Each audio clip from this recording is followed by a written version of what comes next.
नमस्कार। आप सभी का हमारे चैनल में बहुत बहुत स्वागत है। हम सब जानते हैं कि रावण महान शिव भक्त था। रावण महाज्ञानी और पंडित था और बड़ा तांत्रिक भी था। उसने कई सिद्धियां हासिल की थी। उसने अपने समय दरमियान कई प्रयोग किए हुए थे और उसका लाभ भी वो उठाता था। उसने 9 ग्रहों को भी बांध लिया था। रावण ने सारे मंत्र तंत्र की सिद्धि अपने इष्ट देव भगवान शिव के पास से सुनकर तपस्या की और सिद्धियां हासिल की थी। रावण ने भगवान शिव के बारे में पहली बार सुना था कि भगवान शिव कैलाश पर रहते हैं। कैलाश पर्वत पर अत्यंत पवित्र स्थान है, जहाँ मंद मंद शीतल पवन बहता है, जहाँ शिव माता पार्वती के साथ ध्यान में मग्न रहते हैं। शिव के मस्तक पर से गंगा की धारा बहती है। हाथ में त्रिशूल और गले में मुंडमाल तथा शरीर पर भस्म लेपन किया हुआ है। जैसे यहीं से ही प्रकृति और पुरुष का मिलन होता है और यहीं पर ही अंत। इस सब का वर्णन करना कठिन है, क्योंकि इस सब का वर्णन हो ही नहीं सकता। भगवान शिव को समस्त देवगण भगवान शिव के गुणगान गाते हैं और गुणगान गाते थकते नहीं हैं।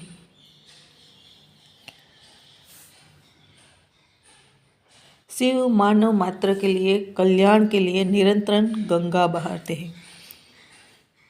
शिव का मतलब ही कल्याण है। शिव का नाम लेने से ही मात्र शिव का मनुष्य का कल्याण हो जाता है। ये सब सुनने के बाद रावण ने शिव के दर्शन करने के हेतु कठिन तपस्या की और भगवान शिव रावण की तपस्या से प्रसन्न हो गए। भगवान तो सामान्य जल और बिलीपत्र से तुरंत प्रसन्न हो जाते हैं। सच्चे दिल से मात्र नाम लेने से भगवान शिव प्रसन्न हो जाते हैं।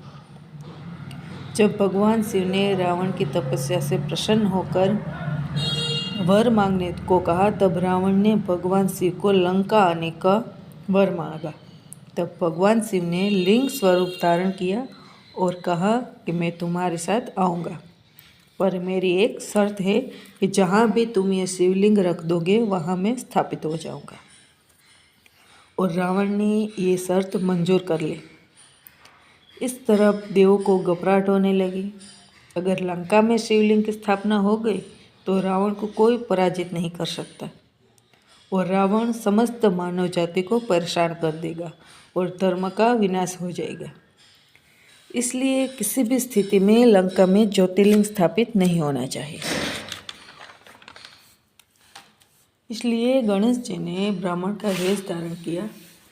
रावण जिस जंगल के रास्ते से जा रहा था वहाँ कोई भी दिखाई नहीं दिया। उस समय रावण को तीव्र लघुशंका का आवेग हुआ और रावण चारों ओर किसी को ढूंढने लगा। तब रावण की नज़र में कोई नहीं आया और ऐसी स्थिति हो गई कि न रहा जाए और न सहा जाए। तब रावण को दूर से कोई आ रहा है ऐसा भास हुआ।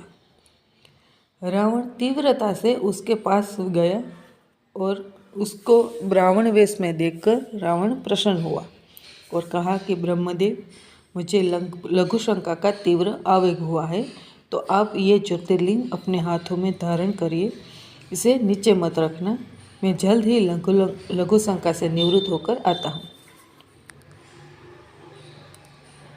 आप यहीं खड़े रहिए। यहाँ ब्राह्मण वेश में गणेश जी थे। उसने रावण को कहा कि अगर आपको आने में विलम्ब हुआ तो मैं ज्योतिर्लिंग नीचे जमीन पर रख दूंगा। रावण ने कहा कि मैं जल्द ही आ जाऊंगा। यह कहकर रावण वहाँ से चला गया। तब गणेश जी तुरंत वहाँ जहाँ रावण गया था, तब उसने जल्दी कहा कि रावण, तुम जल्दी आ जाओ और मैं ज़्यादा खड़ा नहीं रह सकता, वरना मैं ये लिंग नीचे रख दूंगा। पर ये सब रावण नहीं सुन पाया और रावण नहीं आया। तब ज्योतिर्लिंग की स्थापना नीचे कर दी और गणेश जी वहाँ से चले गए। जब रावण वापस आया तो उसने देखा कि ज्योतिर्लिंग नीचे रख दिया है और उसने लिंग को उठाने की बहुत कोशिश की पर उठा न सका। तब वहाँ से रावण ने पूजा करके लंका चला गया।